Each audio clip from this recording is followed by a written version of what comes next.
Bom, José, vamos iniciar aí. Boa noite a você, pessoal que for assistir depois. Boa noite a todos. Então vamos para a nossa última aula aí, José, da UC de Eletrônica Aplicada.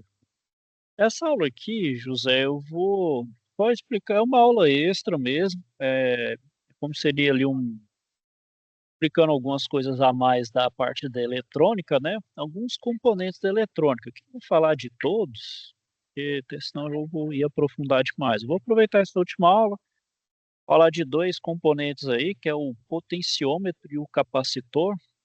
A gente vai ver a função deles dentro de uma função de um sistema eletrônico qualquer.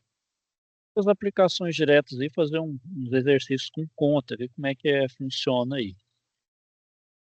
Mas é para efeito de curiosidade mesmo, aproveitar e matar essa última aula aí. Então vamos lá, deixa eu compartilhar aqui. Lembrando aí, pessoal, aquele algo a mais mesmo, aí, só para a gente ter um conhecimento a mais aí, né? Um conhecimento não quer demais. Então vamos lá. É, Bom, pessoal, vamos falar do potenciômetro. O que é o potenciômetro, né? É... Conforme está na figura, ele é uma película de carbono. Ele vai estar em um fio que, percorrido por um cursor móvel através de um sistema rotativo ou deslizante, altera o valor da resistência em seus terminais. O potenciômetro também, pessoal, a gente pode ter o nome de resistência variável ou varistor. Esses nomes também é válido, né? Aquele como se fosse um sintonizador, né? Que você vai ajustar o volume, vai mudar uma frequência, é um potenciômetro, né? Vai aumentar ou diminuir a intensidade de algo, você utiliza aquele potenciômetro. Então, por exemplo, os potenciômetros, ele vai ser especificado pelo valor nominal da resistência máxima. Então, como ele vai variar entre o zero e uma resistência máxima, então ele vai dar esses dois valores, né? O zero e o máximo dele, né? E aí, pessoal, está o construtivo. Basicamente, são três terminais. A gente tem o terminal extremo, o eixo, né, que eu vou fazer a regulagem, e o terminal do cursor, que à medida que eu vou variando aqui, vai dar o sinal correspondente. E aqui é justamente a película resistiva ou rolamento do fio, que é aquela, vai pelo princípio lá da segunda lei de Ohm, né, que quanto mais maior ali a extensão, maior ali é o valor da resistência. E quanto menor, menor o valor da resistência. E aí, pessoal, a gente tem alguns tipos de resistores aí, ó. Então, a gente tem ali o deslizante, né, os dois deslizantes, tem o com chave, tem o de ajustável, duplo com chave, né, para dar diferentes valores. Você pode falar, José? Ô, professor, esses potenciômetros eles são usados bastante em chuveiros elétricos, né? Mas na verdade, se você considerar esses aparelhos mais novos, né, que tem aquele que você gira agora, né, ele vai funcionar como um potenciômetro, né? Esses aparelhos novos que agora não tem mais uma chave, né? Não tem aquela chave de, vamos dizer assim, são os aparelhos mais simples, né? Que é o verão e o inverno. Hoje não, hoje tem, o meu aparelho lá, o meu chuveiro de casa tem esse mesmo, uma chavezinha lá que você vai girando, né? Então, quanto menos você, aí tem a intensidade menor, a água mais fria. Você gira mais, ele dá água mais quente. É um potenciômetro, sim. Você vai girar ele, é um potenciômetro que vai girar ali a resistência conforme você está ajustando o volume, a temperatura da água. É isso mesmo.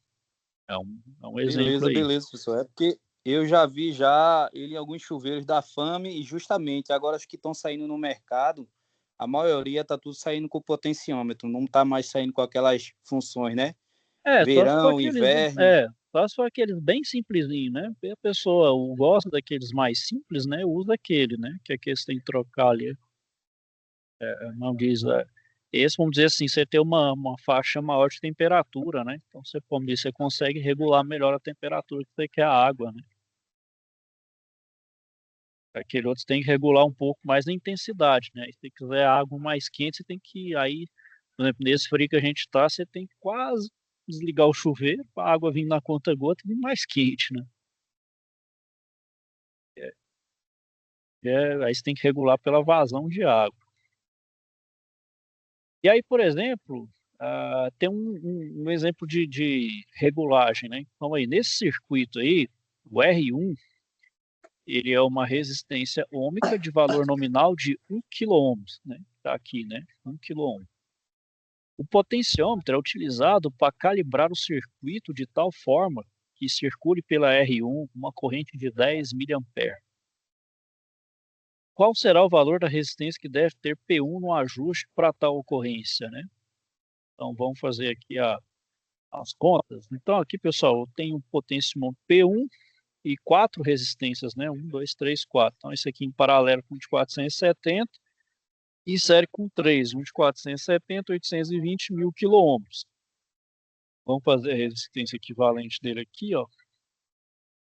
Então, primeiro, vamos fazer esse aqui, ó, do paralelo. A resistência em paralelo. O meu RP aqui vai ser P1 vezes 470, P1 470. A resistência equivalente, pessoal, vai ter a soma. A resistência equivalente vai ser esse P1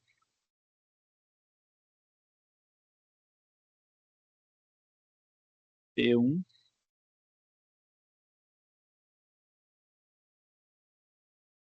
470. Aí agora eu vou somar com os outros três aqui, ó, 470 mais 820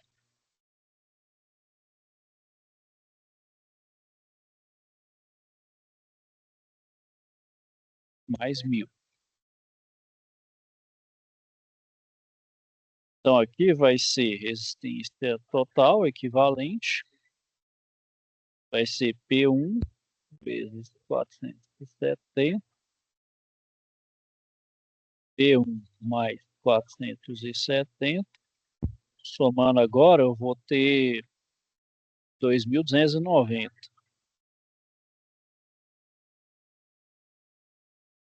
Bom, então pessoal, já que eu tenho que circular aqui 10 mA,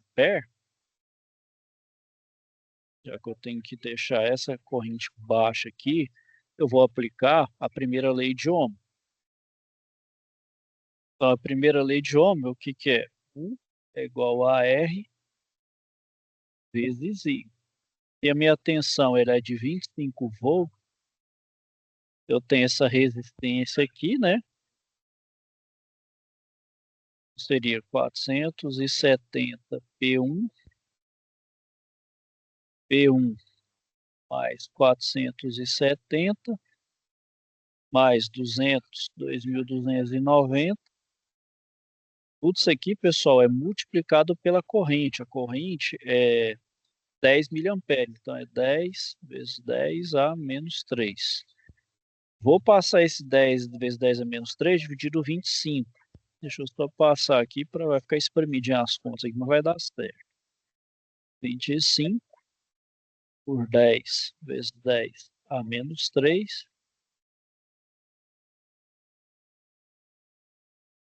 é igual. Peraí, pessoal, deixa eu escrever certinho aqui.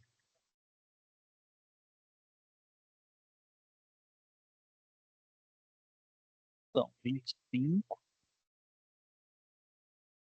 10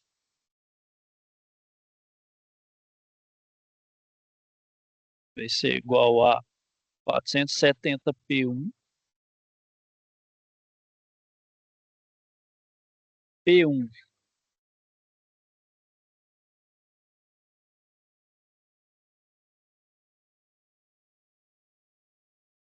Bom, pessoal, aí aqui eu vou tirar o mínimo múltiplo comum. Então, 25 por 10 vai ficar aqui 2.500. Mínimo múltiplo comum, pessoal, de P1 mais 470 vai ser P1 470. Então, se eu fizer aqui, ó, P1 mais 470 dividido por P1, 470 vai dar 1. Aí vai dar o 470 P1. Aí isso aqui dividido por isso dá 1, aí fica 2.290 P1 vezes 470. Já vou fazer os cálculos aqui, ó, vai dar 2.290 P1 mais, aí vai dar 1.076.300. Vou fazer mais um outro aqui. Vou parar a apresentação aqui, pessoal. Vou colocar mais um.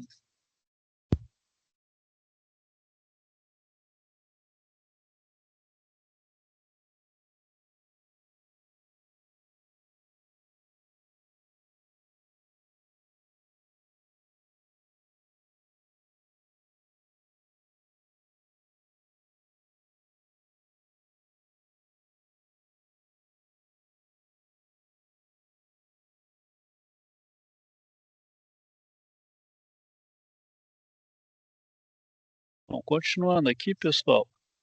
Então, eu vou pegar esse valor aqui, ó, 2.500. Então, vou repetir ele aqui, 2.500. Então, igual a 470 P1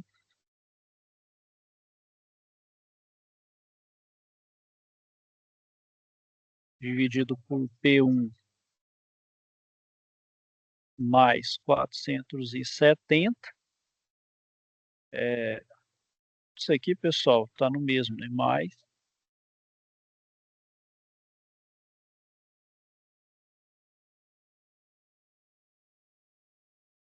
Aí aqui 2.290 P1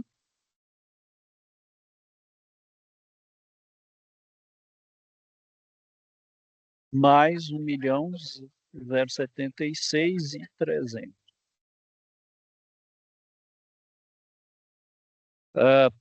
Posso fazer também aqui agora, pessoal, uma multiplicação em cruz, ó. Então, multiplica isso aqui e multiplica aqui, que é 1, aqui vai ser isso. Então, vai ser 2.500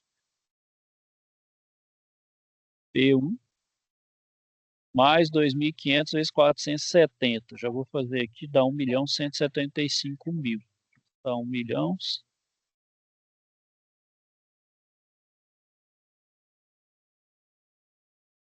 Vai ter aqui o 470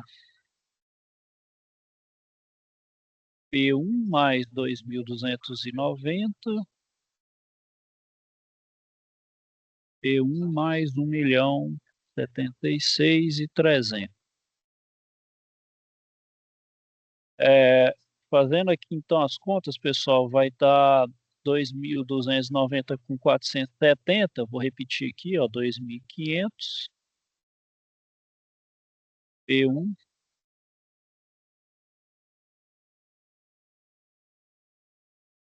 mais 1.175.000. Então, 470 mais 2.290 P1 vai dar 2.760 P1.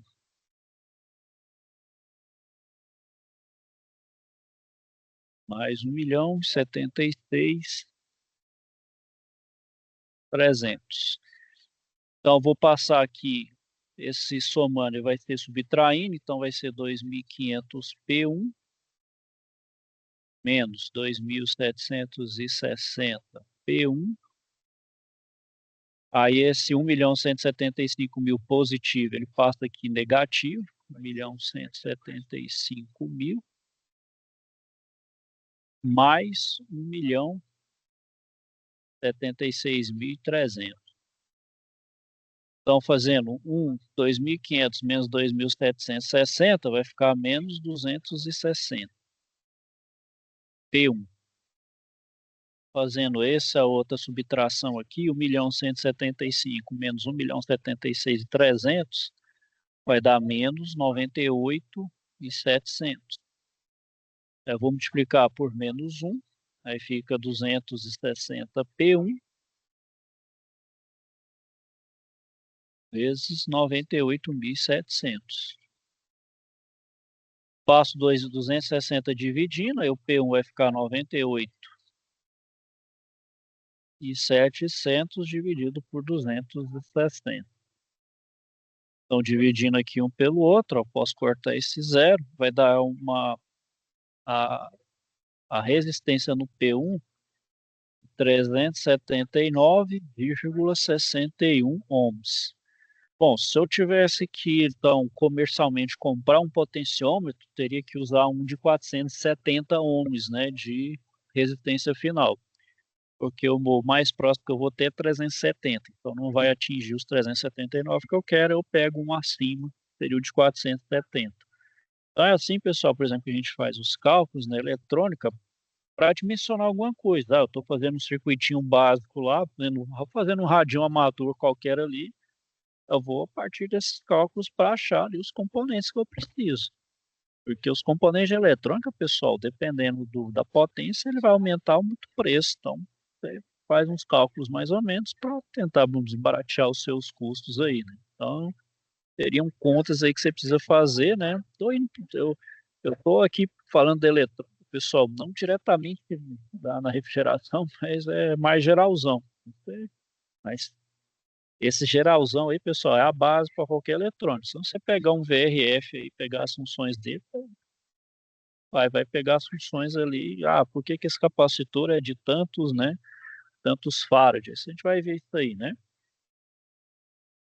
Bom, pessoal, quer falar alguma coisa? Questionamento? É, bom, então vamos para o próximo componente que a gente tem na eletrônica, que é o capacitor. Bom, o capacitor, pessoal, a- a- fisicamente, qual que é a finalidade dele? Armazenar energia elétrica, né? Então, você armazena energia elétrica nele. Ele tem uma outra função no sinal. Então, quando a gente está lidando com eletrônica, a gente lida com o sinal no tempo, né? O sinal ali elétrico. E o que que é o capacitor? A gente viu lá na aula passada que ele filtra. Ele também vai funcionar como uma espécie de filtro. Então, por exemplo, um capacitor, você usa um banco de capacitor, que é para filtrar. Você usa filtragem ali para filtrar, por exemplo, um certo tipo de frequência. A gente tem o chamado filtro passa baixa, ou seja, ele filtra as altas frequências e deixa passar as frequências mais baixas. O passa alto, ou seja, ele filtra as baixas frequências e passam as altas. Ele filtra as baixas frequências e deixa passar as altas, né? Ah, tem também o filtro passa faixa, então você ajusta ali o limite mínimo e máximo, ele vai filtrar aquela faixa determinada. Então, o capacitor ele serve como um filtro, né? Porque quando vocês vão trabalhando aí, né, pessoal, o sinal real, né, de qualquer coisa ali, ele é um sinal extremamente ruidoso. Então, você precisa filtrar. Por isso, você utiliza filtros. No caso, o filtro, né, de sinal, geralmente é o capacitor. Claro, tem outros também, né? Vou entrar em detalhes aqui, que não é o escopo do curso. E fisicamente, pessoal, como é que funciona o capacitor? Então, eu vou ter duas placas, né? Então, eu vou ter duas placas condutoras. Se eu tivesse um fio aqui, duas placas entre eles aqui, ó. Por isso que o símbolo dele é isso aqui, ó. Isso aqui é o símbolo do capacitor. Não confundir, por exemplo, com a tensão. A tensão é assim, né? A tensão tem vamos dizer assim, um negativo e um positivo. Aqui é tudo igual, né? As duas placas do capacitor. Então, entre essas placas aqui, eu vou ter um material aqui, né, que pode ser, ele é isolante, ele pode ser totalmente isolante ou dielétrico. E entre esse dielétrico, eu vou ter essas placas condutoras, e é aqui que vai ser o acúmulo de carga, né? Então, elas vão acumular carga, ela vai carregar e descarregar essas cargas elétricas. Então, pessoal, se na resistência eu tenho o ohm, né? Aqui na capacitância eu tenho o farad, né? Que é a unidade dele, né? Que é o farad, né? O farad. E é a capacitância que vai ser o quê? A característica que o capacitor apresenta de armazenar cargas elétricas. Então, tanto de carga elétrica que eu consigo armazenar naquele capacitor. A relação de capacitância, pessoal, é a quantidade de carga pela tensão. Então, quando a gente aplica a tensão de 1 volt e o capacitor armazenar 1 coulomb, né, que é a unidade elementar ali da carga elétrica, que é o coulomb, Então, a gente tem uma capacitância igual a 1 Faraday. Então, a relação de Coulomb por Volt é o Faraday, que é justamente o Fzinho aqui. Então, pessoal, devido a essas dificuldades construtivas, né, não é tão simples, apesar de tudo, não é tão simples aí, né, tem a questão de elétrico, né, não é, tem que isolar, então tem que mexer com isolamento, não é tão trivial, né, um capacitor. Esses capacitores, então, pessoal, vão encontrar na faixas de valores submúltiplos do Faraday, né? Então, como é o microfaraday, o nanofaraday e o picofaraday, né? Fala Faraday também, mas pode falar Faraday também, não. É o mesmo nome, né? Além disso, pessoal, além do valor da capacitância, eu também preciso especificar o valor limite da tensão. Então, esse valor limite da tensão, ele vai ser limitado pela própria tensão da fonte. Então, é o máximo que eu posso carregar aquele capacitor, depende da minha fonte.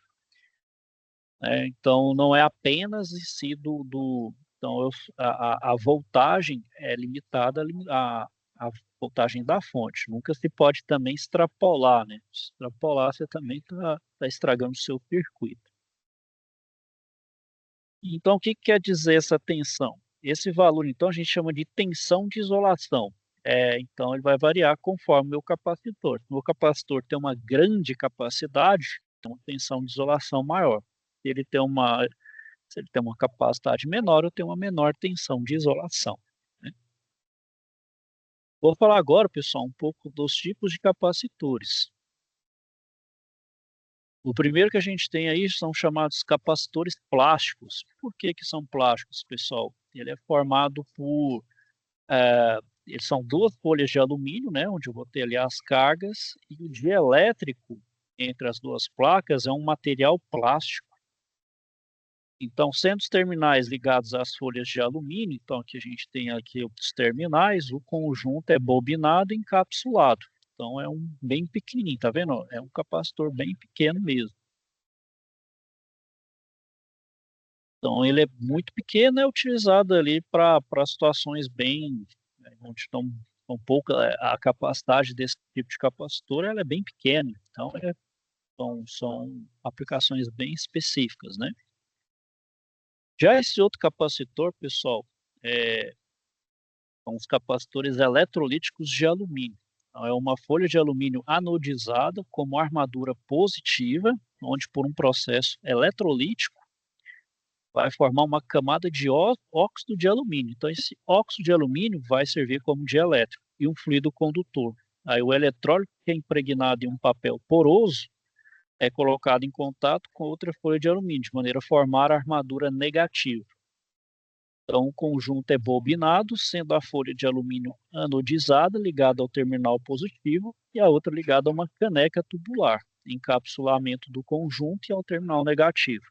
É uma forma construtiva, né, de você fazer as duas placas, né, tendo um positivo e um negativo.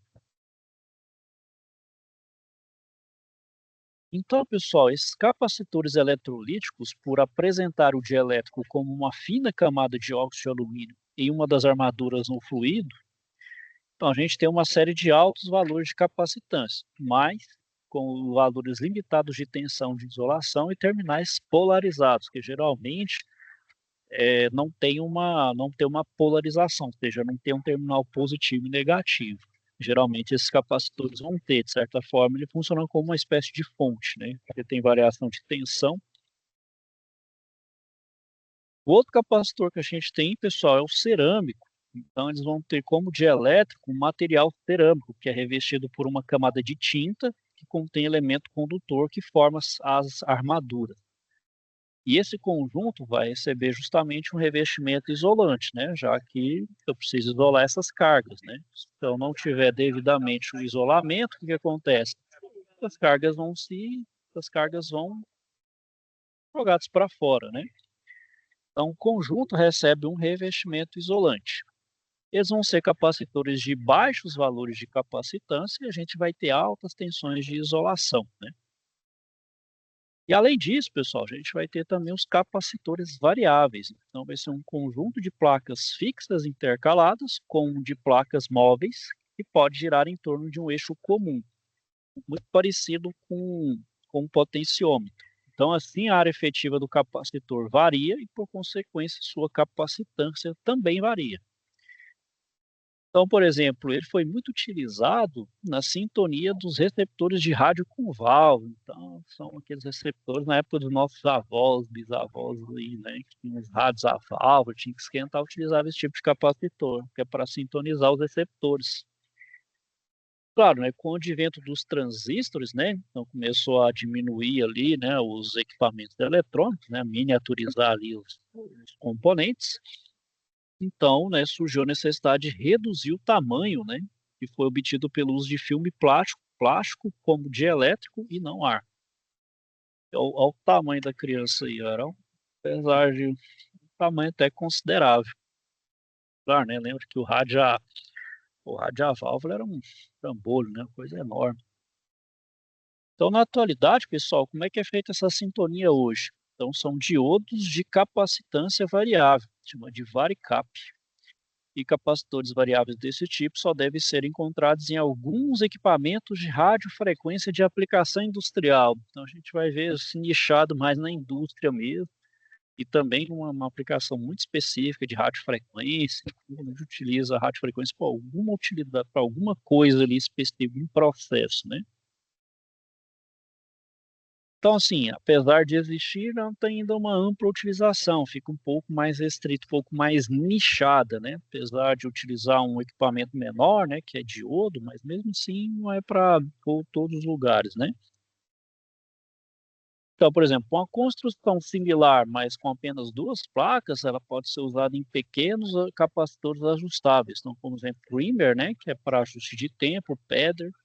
Tem outras construções também, como para tensões muito altas, para montagem superficial. Então, a gente vai ter ali, de fato, aplicações bem específicas desse tipo de capacitor variável. Bom, pessoal, no capacitor, como é que é feita a carga e a descarga do capacitor? Então, por exemplo, a gente tem esse circuito aqui, ó, a gente vai ter duas chaves. A chave, quando eu estiver na posição 1, então, minha tensão vai pegar a carga aqui, vai passar pelo resistor, o meu capacitor vai absorver essa carga. Então, ela vai atingir a carga até atingir o limite da tensão V, onde a tensão do capacitor, pessoal, ela é aproximadamente igual à tensão da fonte, não necessariamente igual, é bem próximo. Então, e como é que eu calculo, pessoal, esse tempo para carregar? Esse tempo de carregamento é definido pela equação R, então eu vou multiplicar a resistência pela capacitância, que a gente chama de constante de tempo, ou a gente também pode chamar de tal, que é a letra grega tal, né? E ela é diretamente proporcional ao valor de capacitância e ao valor de resistência. Então, para calcular o valor de tensão no capacitor em um determinado instante do processo de carga, então a gente tem essa fórmula aqui, ó. Então, tensão no capacitor é igual tensão na fonte vezes 1 menos E, esse aqui é uma constante de Euler, né, que é um número natural, a gente chama de neperiano, que é o menos T, que é o tempo sobre tal. O tal é aquela constante de tempo, que é a resistência vezes o capacitor. Certo? Aí a gente calcula a tensão, pode calcular também o tempo. Né? Então tem aqui, pessoal, ó, aqui geralmente, ó, essa fórmula aqui, ela dá o comportamento. Então, para carregar, eu vou aumentar, né, a carga com o tempo, onde eu vou chegar no limite, e aqui também para descarregar, né? Então, eu vou ter o máximo, vou ter o limite até chegar no zero. Então, para o processo de descarga, pessoal, que seria essa chave S na posição 2, o preceito é o mesmo, só que agora a equação que define a tensão do capacitor, um determinado tensão do capacitor é a tensão máxima vezes menos T sobre tal. Aqui agora não tem aquele 1 menos E, aqui seria a tensão máxima e a vezes o número neperiano menos o T dividido por tal, onde a tensão máxima é a tensão existente no capacitor C. Ah, bom, então, pessoal, como aproximadamente, então, como é que é feito? O capacitor, ele se carrega ou descarrega, né, com 2/3 da tensão total na primeira constante de tempo. Então, ele vai ter um momento que ele sobe muito. Passou essa 2/3 constante de tempo, ele vai se carregar ou descarregar totalmente após 5 constantes. Ou seja, ele vai chegar no momento de pico, que geralmente é 2/3 no carregamento, e carrega o máximo 5 vezes aqui, ó. Só que aí vai diminuir, né? Claro que você vai diminuir ali a sua capacidade do seu capacitor, já que está praticamente carregado, ele diminui, né? Dá uma desacelerada na carregamento. O mesmo vale para o descarregar. Então, ele tem um ápice dos 2/3 e quando é 5 vezes,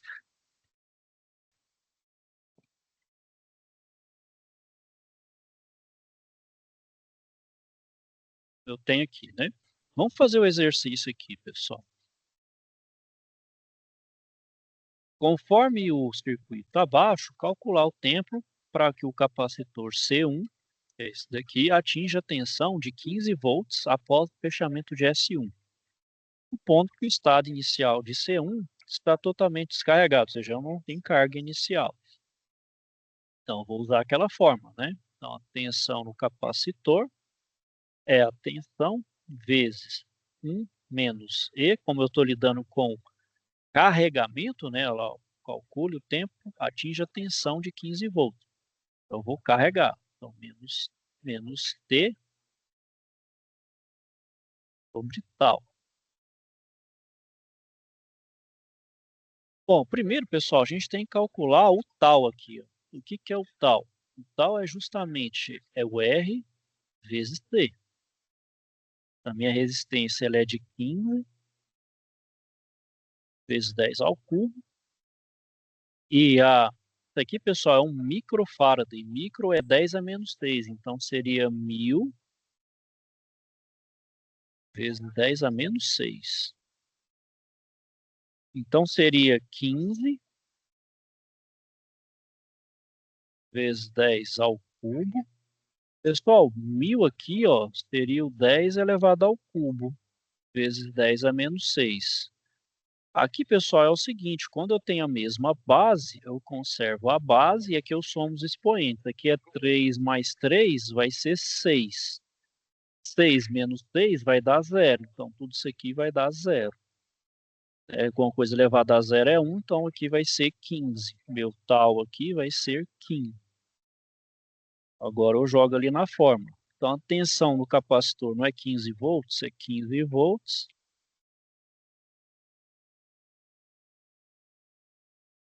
Então, tem aqui 15 volts.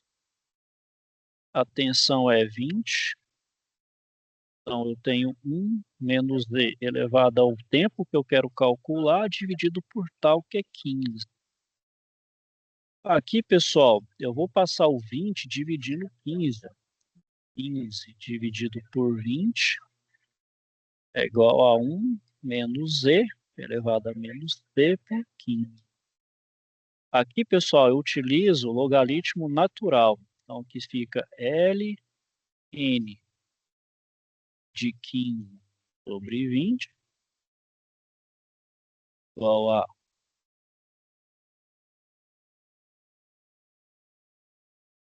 fica aqui ln de 1 menos E elevado a menos T sobre 15. Então, pessoal, ln de 15 sobre 20, já fiz os cálculos aqui, vai dar menos 0,28. E ln de 1 é 0, então é 0. E ln desse valor aqui dá justamente o expoente aqui, ó. Então é 0 menos t elevado a 15. Então, se eu multiplicar tudo aqui por menos 1, vai ficar 0,28 t sobre 15. Multiplicar cruzado aqui, ó. Então, t vai ser igual a 15 vezes 0,28. Então, pessoal, esse meu capacitor ali, ó, ele vai ser totalmente carregado, vai para atingir 15 volts, você vai precisar de 4,2 segundos para carregar. Durante os cálculos que a gente utiliza ali, né? Bom, esse outro aqui, pessoal, já vai ser um pouquinho mais complicado. Ele vai ter um exemplo lá daquele do potenciômetro, mais esse da descarga, né? Deixa eu só pôr mais um para o compartilhamento aqui, colocar mais uma página aqui que eu vou precisar.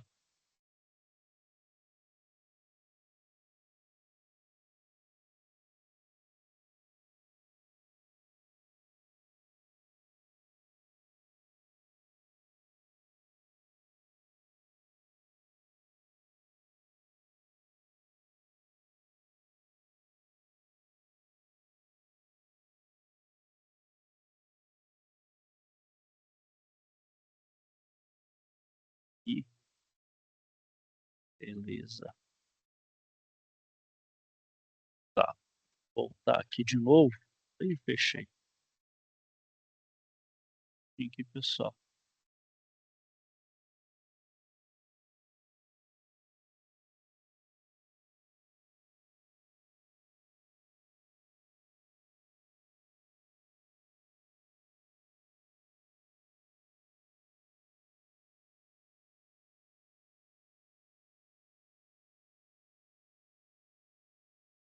Então vamos lá, pessoal. O circuito abaixo representa uma etapa de controle de tempo de disparo de uma central de alarme residencial. Qual será o valor, então, de ajuste da resistência, tal que a tensão do capacitor atinja 44,65 volts após 15 segundos de acionamento, sabendo que o capacitor está totalmente descarregado inicialmente?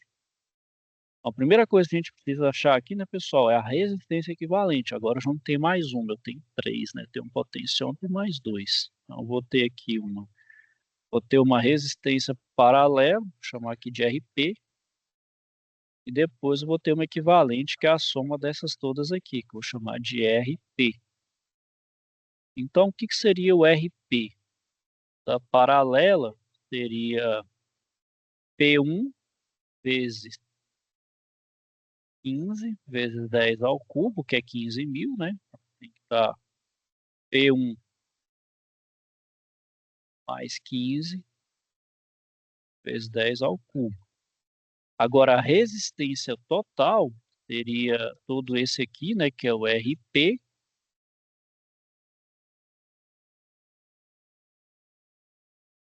seria aqui o RP mais 2,5 vezes 10 ao cubo. Pessoal, estou evitando, estou chamando isso aqui de RP para evitar de escrever isso daqui, né?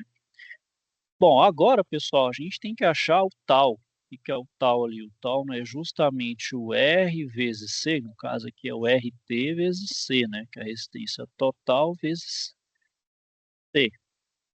Vai ser, também vou colocar aqui, ó, seria o RP mais 2,5 vezes 10 ao cubo, tudo isso, né? Isso aqui está multiplicado em cruz vezes o capacitor, que é 2.200 vezes 10 a menos 6. Vou simplificar aqui, pessoal, que depois eu vou jogar só esse tal ali. É que aqui vai ser 2.200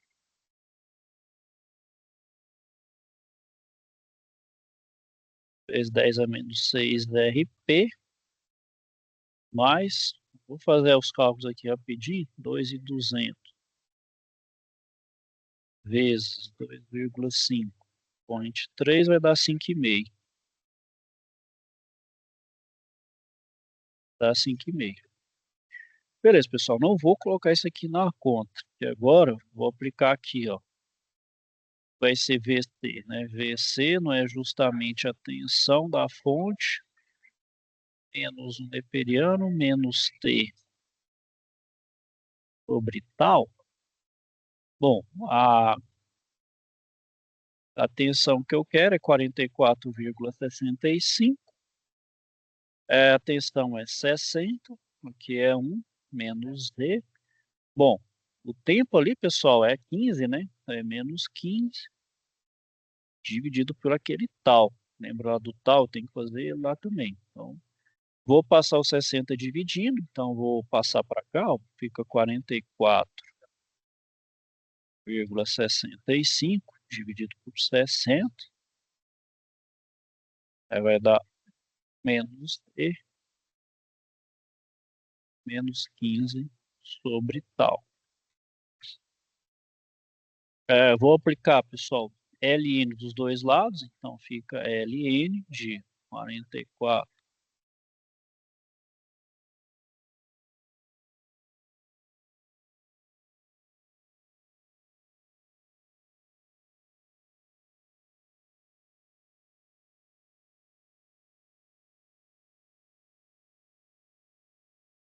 seria também ln.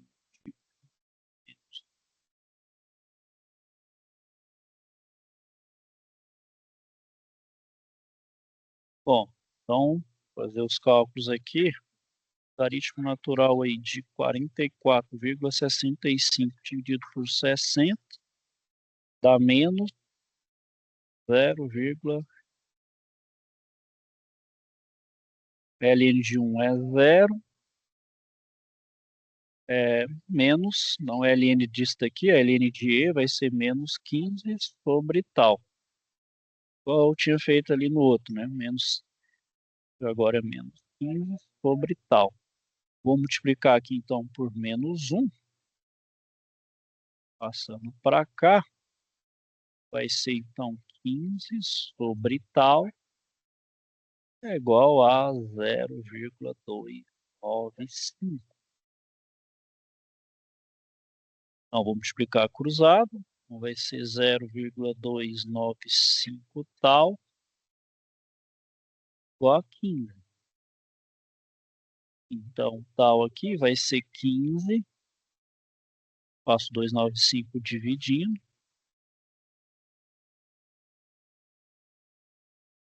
Então, aqui, ó, esse tal vai ser 15 dividido por 0,295. Dá 50,84.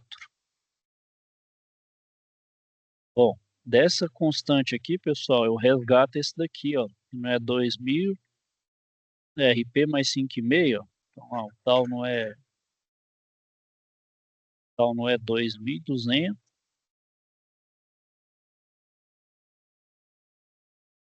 Vezes 10 a menos 6, RP,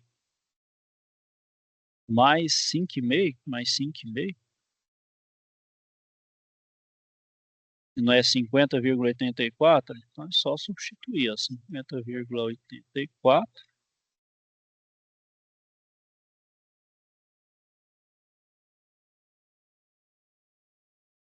Aí fica 2.200 vezes 10 a menos 6, RP, mais 5,5. Então eu vou passar esse 5,5 subtraindo, vai ficar 50,84 menos 5,5. Já vou dar o resultado aqui, pessoal, dá 45,34. 2.200 vezes 10 a menos 6 RP. Vou passar, pessoal, esse 2.200 vezes 10 a menos 3 dividindo 45. Já vou também dar o resultado aqui, ó. Então, 45,34 dividido por 2.200 ponte a menos 6, vou dar uma resistência de 20.609,1 ohms. Ou seja, vou precisar de 20 quiloohms ali, né? Mais ou menos 20 quiloohms de... Então, qual que é a resistência? Então, o que ele perguntou ali, ó. Qual será o valor de ajuste? 20 quiloohms. Vou precisar de mais ou menos 20 quiloohms, 21 mil quiloohms para ajustar para o meu capacitor 10, 15 segundos de acionamento. Porque esse aqui, né, pessoal, o que que é? Ó, etapa de controle de tempo de disparo de uma central de alarme residencial. Ou seja, se eu não ajustar corretamente, o alarme não vai disparar certo. Se o alarme não disparar correto, é a hora que o bandido vai lá e vai fazer a festa, por exemplo, na minha residência, por exemplo. Se eu não ajustar corretamente, o que vai acontecer? O ladrão vai lá pegar minha casa. Ok, pessoal, alguma dúvida e questionamento, pessoal? Eu queria mesmo só mostrar essa parte extra mesmo da eletrônica aí, algumas aplicações, não necessariamente diretamente na área da geração, para vocês terem uma noção da aplicação da eletrônica, que ela é muito ampla hoje, né? Utiliza a eletrônica em tudo, né? Alguma dúvida, pessoal? Questionamentos? Tranquilo. Bom, pessoal, então é isso aí. Vou finalizando a aula aqui por hoje. Se vocês tiverem, então, alguma dúvida, questionamento, então, só me procurar, tá bom, pessoal? Vou desejar a vocês, então, uma boa noite, ok? Pessoal, fiquem com Deus e até a próxima semana. E na próxima semana, a gente vai iniciar a nova OC, que é de manutenção de compressores. Aí, como a gente volta, Boa noite, professor. Valeu aí, volta, Rei, pela aula. a gente volta aí para uma área mais familiar aí de novo, né, pessoal? É isso aí, pessoal. Uma boa noite a todos aí. Até a próxima semana. Tchau.